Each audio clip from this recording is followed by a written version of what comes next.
अस्सलाम वालेकुम दोस्तों, ये बात है 17 अगस्त 1945 यानी सोवियत यूनियन के इनकलाब के बाद, जब हिंदुस्तान पुलिस के एक ऑफिसर जॉर्ज ऑरवेल ने सियासत, हुकूमत और करप्शन के मौजू पर एक बहुत अनोखी और दिलचस्प कहानी लिखी, जिसमें हुकूमत की कुर्सी और करप्शन के दावपेच को जानवरों की एक निहायत दिलचस्प मिसाल से समझाने की कोशिश की गई है।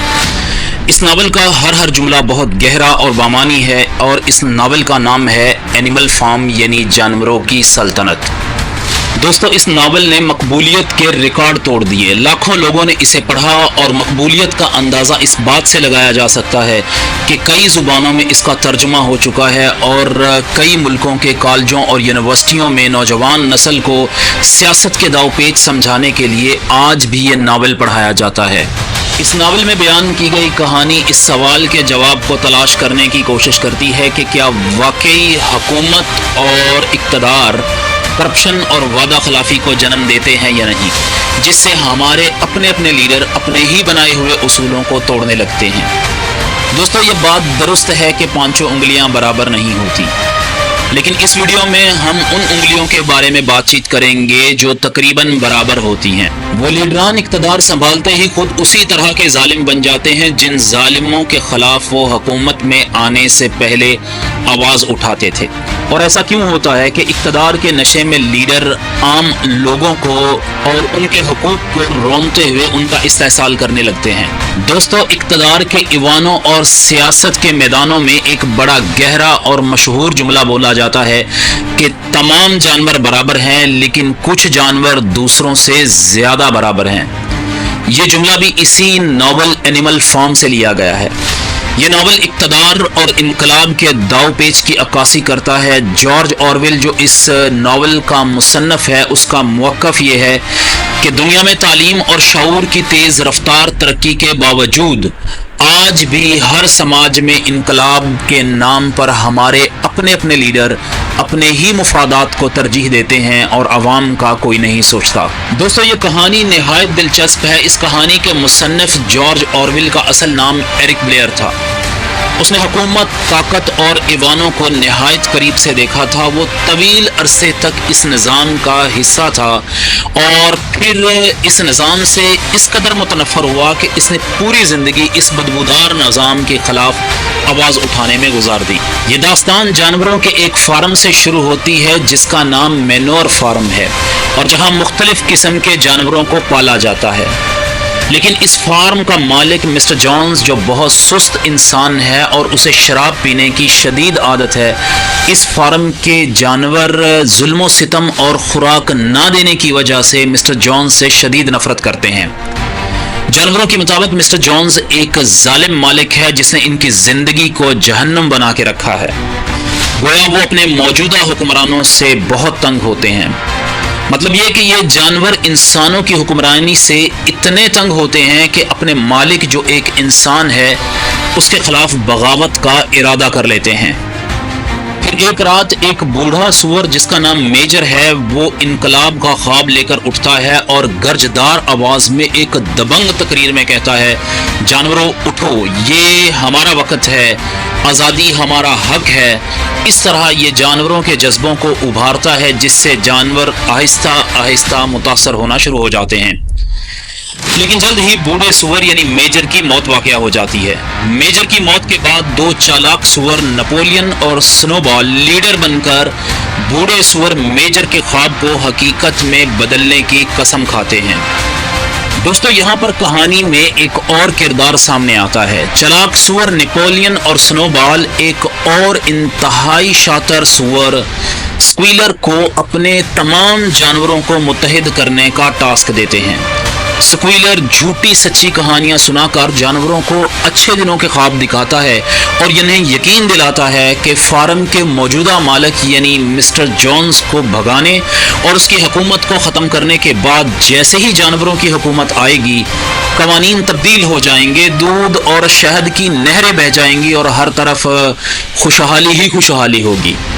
इस तरह सुअर जानवरों की सोच को कंट्रोल करके अपनी मर्जी से मोड़ देते हैं और फार्म के मालिक के खिलाफ जबरदस्त बगावत के लिए तहरीक का आगाज हो जाता है। जानवर इनकी जोशीली बातों से मुतासिर होकर मुत्तहिद हो जाते हैं और एक ज़बरदस्त बगावत करके फार्म के मालिक यानी मिस्टर जॉन्स को जलील करके फार्म से भगा दिया जाता है। वो मैनोर फार्म का नाम तब्दील करके एनिमल फार्म यानी जानवरों की सल्तनत रख देते हैं और इस तरह बूढ़े सुअर मेजर के ख्वाब को हकीकत में बदलने का आगाज हो जाता है। दोस्तों, कहानी की इस स्टेज पर हमारी अवाम जैसी सोच रखने वाले एक घोड़े का किरदार सामने आता है जिसका नाम बॉक्सर है। वो अपने लीडरों के मकासद को पूरा करने के लिए अपनी पूरी जिंदगी झोंक देता है। वो हमेशा कुर्बानी देता है और हमेशा एक ही नारा लगाता है कि मैं और सख्त मेहनत करूंगा और मैं और ज्यादा कुर्बानी दूंगा। तमाम जानवर अपनी हुकूमत के बनने के अमल को बड़ी कामयाबी समझते हैं। यूं फार्म में एक जश्न का समा पैदा हो जाता है कि इन्हें एक जालिम हुक्मरान से निजात मिल गई।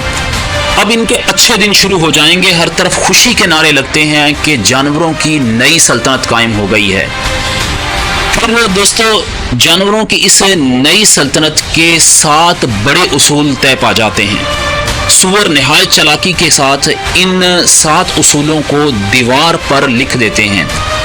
इन उसूलों के ऊपर मोटा करके लिखा जाता है कि 4 टांगों वाले अच्छे और खैरखा होते हैं जबकि 2 टांगों वाले जालिम और जाबर होते हैं। यूं सुअर 2 टांगों पर चलने वाले यानी इंसानों को जुल्म और जबर की अलामत के तौर पर जानवरों के सामने पेश करते हैं। इन उसूलों में एक उसूल ये होता है कि कोई जानवर बिस्तर पर नहीं सोएगा। एक और उसूल ये होता है कि कोई जानवर शराब नहीं पिएगा और कोई जानवर दूसरे जानवर को नुकसान नहीं पहुंचाएगा, बल्कि तमाम जानवर बराबर होंगे। दोस्तों, कहानी के इस मोड़ पर अब हर जुमले को ध्यान से सुनिएगा। जैसे ही सुअर इख्तदार संभालते हैं, धीरे धीरे सब कुछ बदलने लगता है। स्नोबॉल फार्म में बिजली पैदा करने के लिए एक विंड मिल यानी बिजली पैदा करने वाले कारखाने का मंसूबा बनाता है, लेकिन उसका अपना ही दोस्त नेपोलियन उसकी मुखालफत करता है। इस तरह नेपोलियन और स्नोबॉल, जो हुकूमत में आने से पहले बड़े गहरे दोस्त थे, अब इनमें मुखालफत शुरू हो जाती है।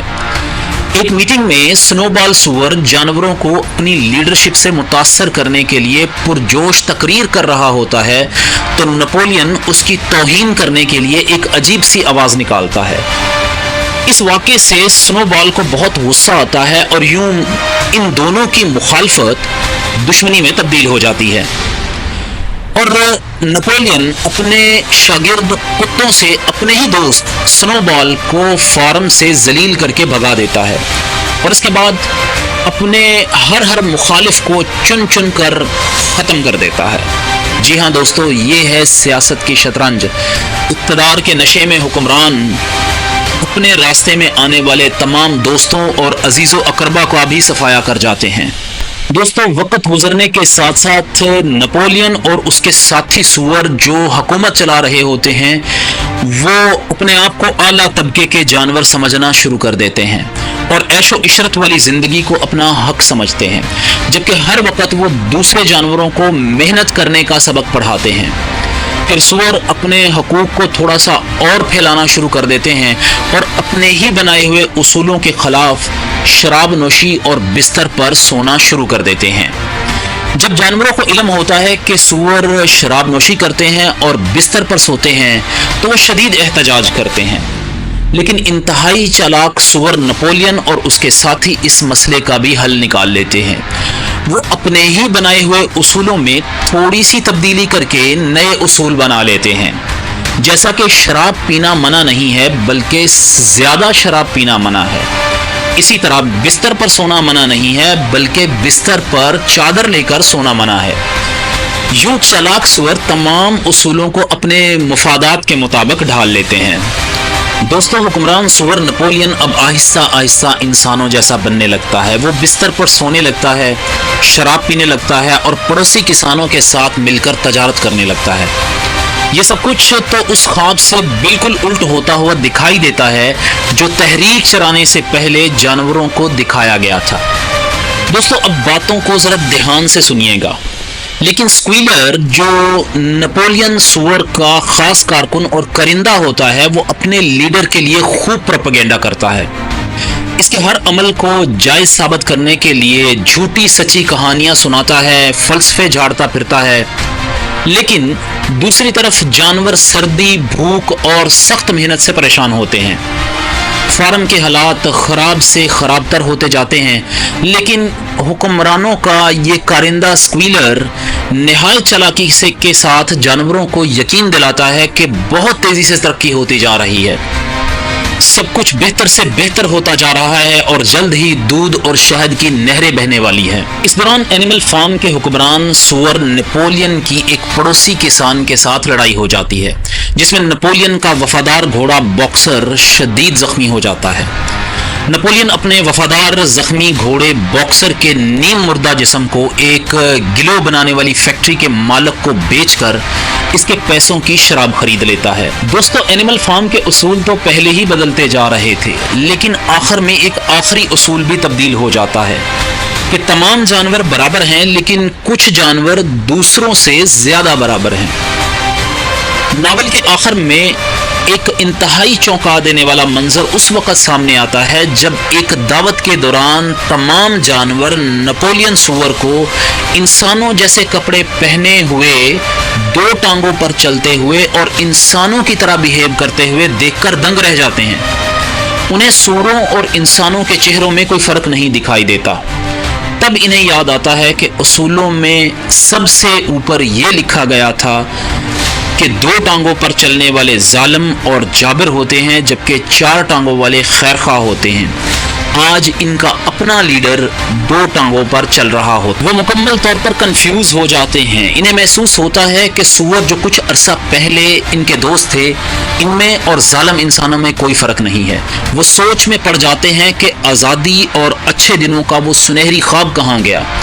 پھر انہیں شدت سے احساس ہوتا ہے کہ سوروں کی چکنی چپڑی باتیں محض فریب اور دلربا دھوکے کے علاوہ کچھ نہ تھیں، اور جانوروں کا یہ فارم پہلے سے بھی زیادہ خوفناک غلامی کا اڈا بن جاتا ہے۔ دوستو، اینیمل فارم کوئی سادہ کہانی نہیں، بلکہ یہ ایک چشم کشاد دھماکہ ہے جو ہمیں جگاتا ہے، جھنجھوڑتا ہے اور سچائی کا آئینہ دکھاتا ہے۔ یہ ہر اس شخص کے لیے ایک چیختا ہوا سبق ہے جو سیاست اور اقتدار میں انصاف اور مساوات پر یقین رکھتا ہے۔ کیا آپ کو محسوس ہوا کہ اینیمل فارم صرف جانوروں کی کہانی نہیں، بلکہ یہ ایک ایسی حقیقت ہے جو آج دنیا کے ہر سماج میں کسی نہ کسی شکل میں موجود ہے۔ جارج آرویل نے اس ناول میں اقتدار کی ایسی چالاکیوں کو بھی بے نقاب کیا ہے کہ پڑھنے والے کی عقل دنگ رہ جاتی ہے۔ دوستو، کیا آج ہم ایسی دنیا میں نہیں رہ رہے جہاں کچھ جانور دوسرے جانوروں سے زیادہ برابر ہیں؟ دراصل یہی جانور سماج کے سور نہیں بلکہ ناسور ہیں۔ میں ہوں افتخار احمد چاند، آپ کے قیمتی وقت کا بہت بہت شکریہ۔